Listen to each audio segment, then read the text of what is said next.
The temperature in the housing market is starting to cool just a little bit, or as one of my favorite real estate appraisers would say, the housing market is like a hot pocket taken out of the microwave just a tad early. Some portions are blazing hot, while others are just warm. So that was an analogy put together by Ryan Lundquist. He's a local real estate appraiser in the Sacramento region. On top of that, he runs something called the Sacramento Appraisal Blog, which is just packed full of interesting stats and facts. If you haven't checked it out, you definitely should. I'll go ahead and link to that in the show notes here. But what he basically means by his hot pocket analogy is that not all neighborhoods and price ranges are created equal. Hey, what is going on, everybody? Welcome back to the channel all about real estate. My name is Lewis, and today's video is going to be awesome. I have some really interesting stats and facts that I think are going to be really eye-opening insights as to what we might see unfold in the coming months here in the housing market out here in the Sacramento region. Now, before we get started, if I could ask a quick favor, if you wouldn't mind just hitting that like button, subscribing if you haven't done so already, and let's get right to it. All right, so we have a huge update for you guys here today. I'm going to go ahead and jump right into it because I also want to let you know what is going on in the mortgage industry and where our mortgage rates are headed, because I think that has a lot to do with what we're starting to see unfold right now. So if I could draw your attention to the screen, I have all of the data for Sacramento, Placer, and El Dorado County. That's going to go ahead and make up the Sacramento region, at least for purposes of discussion here today. So we have all of the numbers from April, and like I said, it is really fascinating here. So a couple things I want to point your attention to. The light green bar is the number of homes listed for sale. There is just under 2,000 units, and here's what is really fascinating. The number of units for sale is up 51% from the same time a year ago. So we are finally seeing a much larger amount of inventory hit the market, albeit it's still less than what we have seen historically. It's still a low amount of inventory, but it is dramatically more than we saw this time 1 year ago. Now, in addition to that, for the month of April, we sold just over 2,000 units.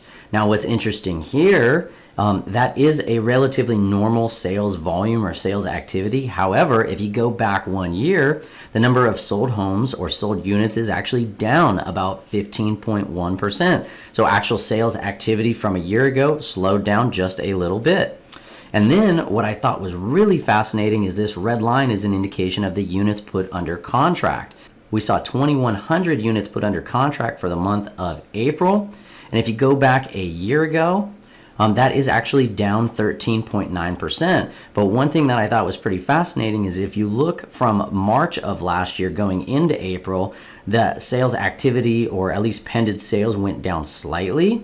But if you're looking from March to April of this year, look at the dramatic drop there on the chart. So it's actually from last month to this month, it's a rather substantial drop in activity. Okay, next up on the screen is the average price per square foot, one of my favorite metrics. Great way to measure value in a marketplace. Average price per square foot is up to about $361. That has gone up pretty substantially over just the last few months alone. You can see back in January and December, it was sitting at about $329 a foot. It's up about $30 a foot since then. But if you go back a year ago, we're still up about 17.6%. Now, days on market. Homes are still moving very, very quickly. This orange bar represents days on market. We're sitting at about 2 weeks on market before these properties sell. And on average, they're selling for about 3% over the list price. So still very competitive, very aggressive, but we're starting to see more inventory, and that is what I think is going to be really fascinating. Let's take a look at the month's worth of inventory here now. So this is what caught me off guard just a little bit. I knew the temperature in the market was changing just because we have boots on the ground. We're seeing what's taking place. We're talking to agents. We're talking to loan officers.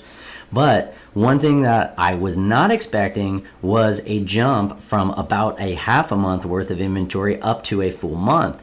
Now, that's where we're sitting as of last month there in April, where we have 1 month supply. Still very, very low, but take a look over the last 12 months. If you just go back, the highest that we had was actually in July, August, September, and October. We were just under a month's worth of inventory. And so those are the months where you generally see more activity, but that is not the case right now. All right, so now that we've actually reviewed the data, I want to touch on a few points before we dig into where mortgage rates are headed, because I actually think that mortgage rates have a lot to do with what's starting to unfold right now. We've obviously seen a huge rise in those rates.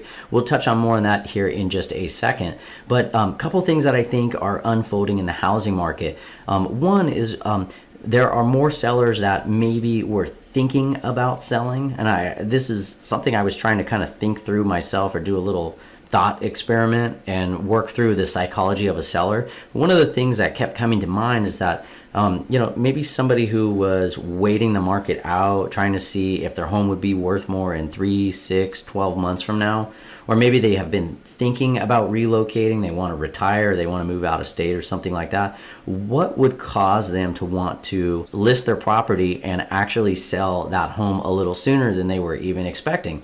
One is mortgage rates, and two is fear.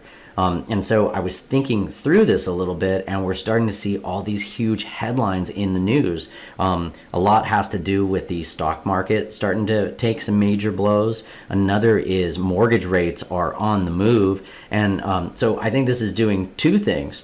One, it's convincing sellers that maybe instead of waiting it out a little bit longer, or wait until the summer, or wait until next year, they're thinking, you know what? Hey, let's go ahead and sell right now. We know that the market is really strong. We know that we're in the driver's seat. Let's list and command the biggest price tag that we possibly can right now. And on the flip side of that, I think you have a big buyer demand who's starting to see interest rates spike, and they're like, you know what? We better lock in that 30-year fixed rate mortgage now before rates go up too high and we can't afford to purchase anything. So I think those are some of the cross currents that's actually impacting the market here today. Now, regarding mortgage rates, one thing that I want to show you is what's going on with the 10-year Treasury yield. So mortgage interest rates tend to track the 10-year Treasury yield in almost lockstep fashion, meaning that if the 10-year Treasury yield is up, mortgage rates generally rise with it. If the yield goes down, mortgage rates generally tend to go down. Well, I have a one-year chart here, and you can see just from earlier this year, let's go back to about December of 2021, and going into January, you can see that the 10-year Treasury yield has almost done nothing but explode to the upside. We're sitting right now at just about 3%. And if we look at a 5-day chart here, you can see that we had a little bit of reprieve last week, and then we saw a big push up here today. And in fact, it got as high as 3%. And what I think is going on right now is that the markets are starting to price in the Fed rate increases that are anticipated here in the month of May.